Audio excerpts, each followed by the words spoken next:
Mais le vrai point de départ de l'idée, c'est quand on s'est mis en tête d'essayer de faire une vie de Diogène aujourd'hui, quoi. Imaginez le personnage de l'Antiquité, le philosophe Diogène.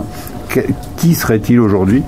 Et on est très vite, on a très vite atterri sur l'idée du punk à chien, d'un personnage comme ça, urbain, qui habitait non pas un tonneau, mais un espèce de conduit en ciment dans une ville en travaux, et qui, en l'occurrence à l'époque c'était plutôt Montpellier, et puis qui accostait les gens, qui leur disait la vérité, qui partait très vite, qui révélait en même temps les carences de notre société, quoi. Et puis, de fil en aiguille, on s'est dit, oui, mais avec Albert, ce serait mieux, et hop, on est arrivé au film que vous avez vu.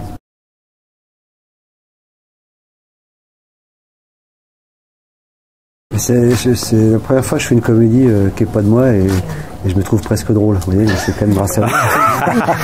Mais c'est intéressant parce que c'est vrai qu'en général, je fuis toute tentative de cinéma similaire, mais c'est surtout pour ce que disait Benoît tout à l'heure, c'est que les comédies vaudevillesques, plus globalement un peu bénignes, qui sont des machines de guerre commerciales déguisées, n'ayons pas peur des mots, n'ont aucun intérêt. Ce qui est rigolo, c'est la prise de risque. Je préfère faire un drame épais comme 2 jours à tuer ou Irréversible, quitte après à se faire insulter au téléphone, ou mes films, que d'aller faire ces trucs-là, quoi. Et donc là, moi j'ai participé souvent à leurs films, je crois que j'ai fait 3 caméos avant. Je suis un grand fan depuis Ultra, je suis un des premiers à avoir écrit une critique d'ailleurs dans Brasil de leur film Ultra, qui m'a scotché. Parce que j'avais vu Michael Cull, et tu te rappelles peut-être pas, mais moi je t'avais dit à l'époque, c'est pas ton cinéma. Et je t'avais dit, il faut faire un cinéma minimaliste, etc. Donc je dis pas que je suis l'instigateur de sa démarche, mais c'était frappant que c'était pas la dimension de Benoît, quoi. C'est ce gros truc coloré, c'était pas son truc. Et quand j'ai vu Ultra, quelques années après, le choix des pellicules, l'inversible, le noir et blanc, j'ai été bluffé à la fois par l'ambition esthétique, le minimaliste qui doit partir peut-être du côté, surtout n'en faisant pas trop, parce qu'on n'aime pas le travail par principe, mais ce minimalisme évolue film après film et arrive à cette chose extrêmement aboutie. Moi, pour avoir été sur le plateau, j'ai été bluffé de 3 fois. Ils mettent 3 heures à trouver un axe, mais quand ils l'ont trouvé, il faut vous dire, ils le travaillent comme des fous furieux, quoi. Et donc voilà, donc moi je suis très sensible alors à ce dont ils parlent, c'est pour ça que j'essaie d'en parler à ma façon, mais les voir faire ça et à leur façon, c'était vraiment fascinant. Et effectivement, je me sentais légitime, je suis très sûr de leur goût. Ils ont viré des trucs qu'on a fait, je les regrette pas, vous avez pris les meilleurs prix, et au bout d'un moment, tu es en confiance complète, et quand des acteurs comme ça sont en confiance avec les metteurs en scène, ça peut aller très très loin. Beaucoup de choses n'étaient pas demandées au départ, elles se sont faites naturellement. Par contre, au contraire, quand tu sens que le goût du mec n'est pas le tien, il y a une sorte de rétraction mentale de l'acteur qui finit par être absent, et j'ai déjà connu ça aussi. Donc ça, je suis non, puis c'est vrai que quand on est en complicité entre la réalisation et les acteurs, enfin, on peut se permettre de faire un vrai travail de troupe. C'est-à-dire une fois qu'on est d'accord déjà sur le projet global, c'est-à-dire c'est important de se dire on va dans la même direction, en tout cas sur l'histoire, sur les personnages. Et du coup, il n'y a plus à diriger les personnages dans le sens les acteurs qui ont des doutes. Oui, mais à ce moment de l'idée, il n'y a plus à expliquer, il n'y a plus de doute de la part de celui qui joue. Il sait, on est dans un projet commun, donc il sait où il va.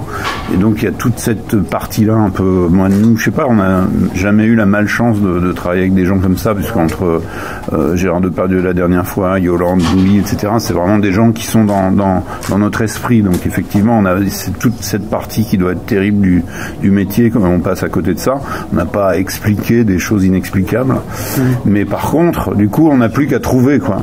C'est-à-dire qu'on n'a plus qu'à trouver des choses. Et les acteurs trouvent des choses, bien sûr. C'est-à-dire qu'on met des dispositifs, on a même un texte préparatoire, une direction de travail, mais ensuite, du coup, les acteurs proposent tout le temps, et c'est ça qui est génial, enfin intéressant. On est forcé d'être créatif toujours avec eux, mais c'est ça, c'est qu'ils se condamnent à trouver. Je sais pas comment ils font, ils ont les nerfs, parce qu'ils arrivent le matin et on sent vraiment qu'ils ont aucune idée.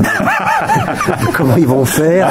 Alors ça part sur sorte de gros grommelots près du combo à base de tongs et de lunettes noires, de tête baissée.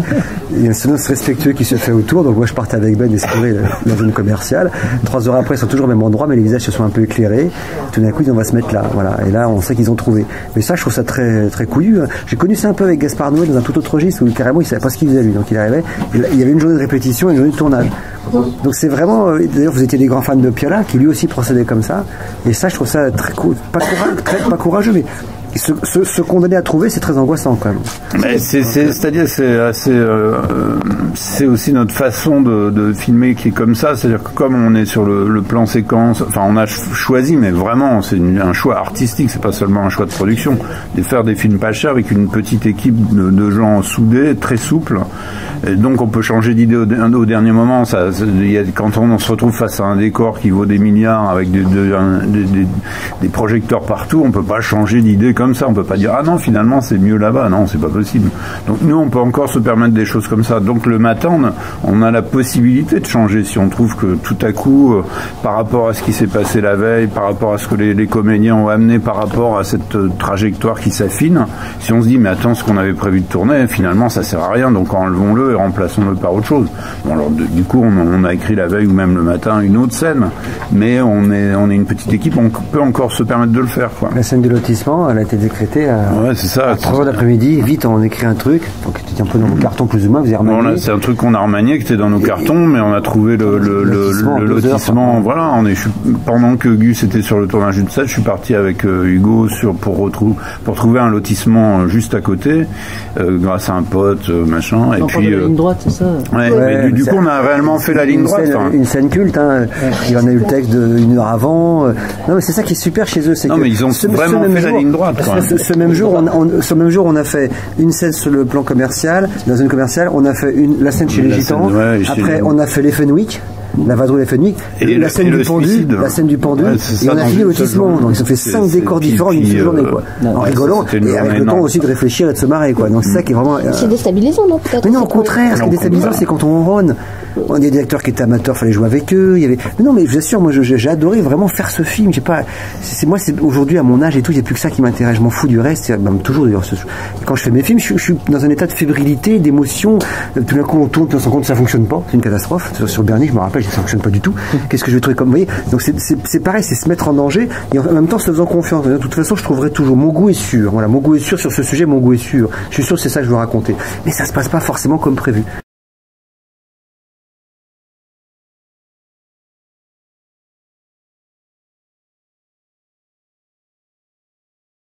Ils m'ont fait bosser, ils m'ont fait partir du fond du jardin, du fond du champ, à perpète, avec un toki dans la poche, à droite, à gauche et tout. Bon, il ne subsiste que ce truc-là.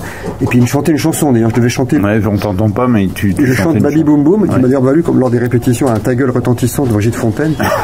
Alors, j'étais à Codel, cherchant à créer un petit lien fraternel, une sorte de reconnaissance vocale. J'ai chanté Baby Boom Boom, elle s'est tournée vers moi, fait ta gueule. Donc, ça a été réglé. Et pendant qu'eux, bien sûr, courageusement riaient dans leur combo. Je vois encore les épaules se soulever. Alors, je cherchais un appui affectif sur le plateau, mais que tout vous avez entendu ce qu'elle a dit. Mais avec toute l'équipe technique qui faisait comme si c'était rien passé. Tout le monde regardait ses pieds parce que très sincère, mais ça va se parfois faux cul. Et donc voilà, et de tout ça il ressort un truc super. C'est ce duo que je connaissais pas de Noir Désir et Fontaine, Baby Boom Boom, qui est magnifique. Ce travelling, j'ai rien compris qu'on l'a fait faire, on m'a fait traverser tout le centre commercial, c'était interminable. Et à l'arrivée, le montage est magnifique, quoi.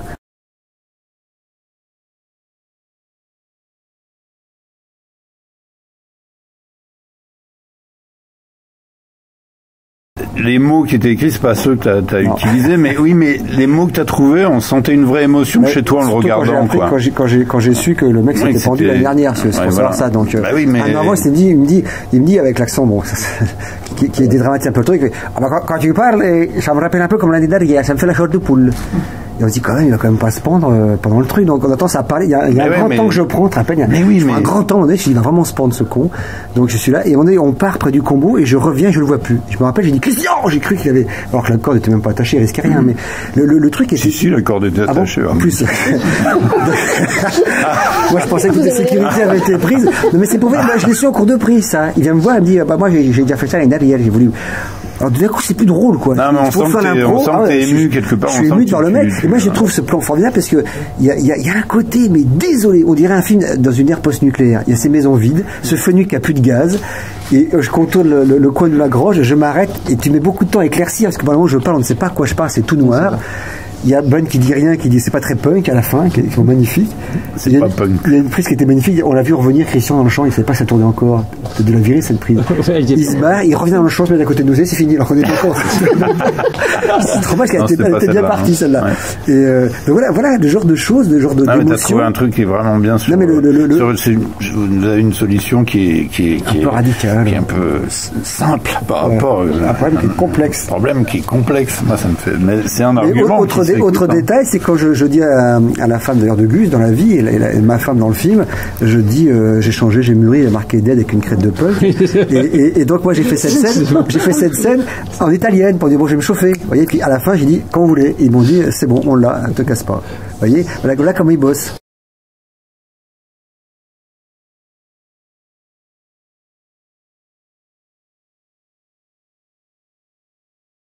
Bah, c'est peut-être pas ce qu'on montre de la région, mais en tout cas, moi j'avais appris via Le Monde que la ville où il y avait le plus d'hypermarchés en France, c'était Bordeaux, quoi. Donc c'était pas situé très loin de chez moi. J'en ai profité pour faire du repérage dans tous les hypermarchés du coin, parce qu'il y a toutes les chaînes qui étaient représentées. Et on a vraiment flashé sur ce carrefour en question, qui est quand même assez incroyable, assez étonnant. On dirait un espèce de temple de la consommation moderne, mais ça prend des proportions assez incroyables. On se croirait dans je sais pas, à Doha ou c'est assez étonnant. Tout ça dans une atmosphère de clim l'été. Pour nous, c'était parfait pour un espèce de studio de tournage à ciel ouvert. En faisant mes courses, je me suis dit tiens, mais attends, mais c'est vrai que c'est encore mieux dans une zone commerciale, quoi. Et à partir de ce moment-là, tout s'est éclairé. Enfin, chez nous, on a tout de suite les images sont arrivées, alors qu'avant, c'était pas si évident que ça de faire on voyait un film banal dans des appartements, dans des rues. On a l'impression de voir un film qu'on a déjà vu 100 fois.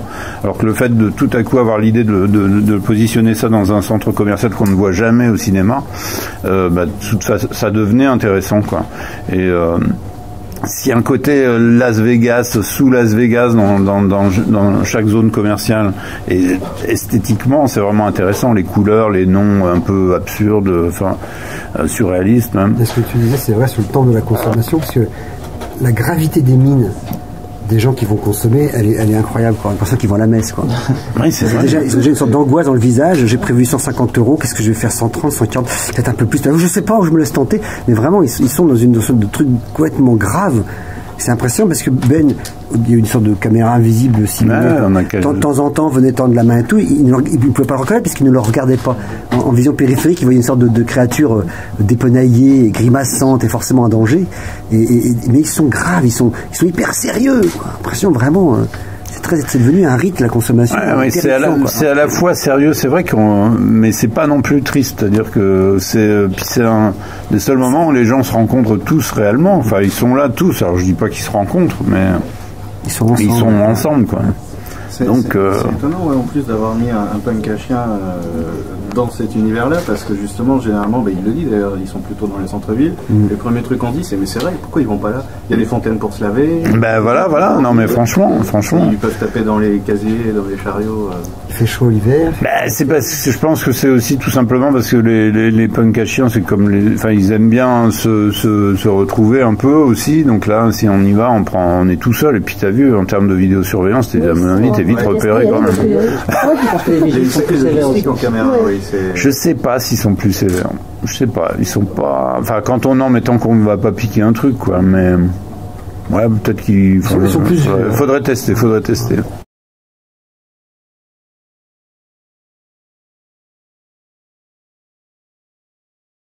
Le punk à chien, il y a quand même malgré tout. Pourquoi c'est pas simplement un clochard? C'est parce que vestimentairement ou dans le propos, il y a quand même un refus de la norme chez lui qui est pas pour le clochard dit normal, quoi.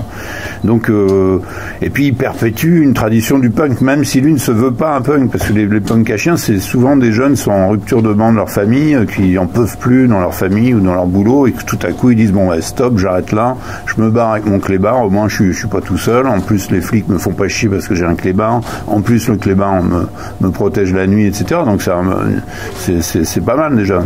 Et puis souvent il y a aussi des histoires d'amour, ils partent en couple ou en copains, enfin bon, ils se regroupent, ils vont dans des festivals, ils vont faire les vendanges. Bon, on peut vraiment imaginer à 20 ans avoir envie d'être punk à chien sans que ça soit ridicule, hein. Franchement, c'est une vraie aventure quand même.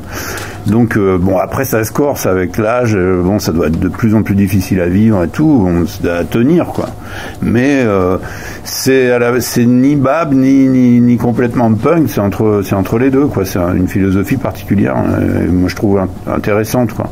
Et effectivement, enfin par exemple avec Albert, on peut dire qu'on a été nous bien marqué par Charlie Chaplin et par le personnage de Charlot. Charlot, c'est quand même un jeune clochard, quoi.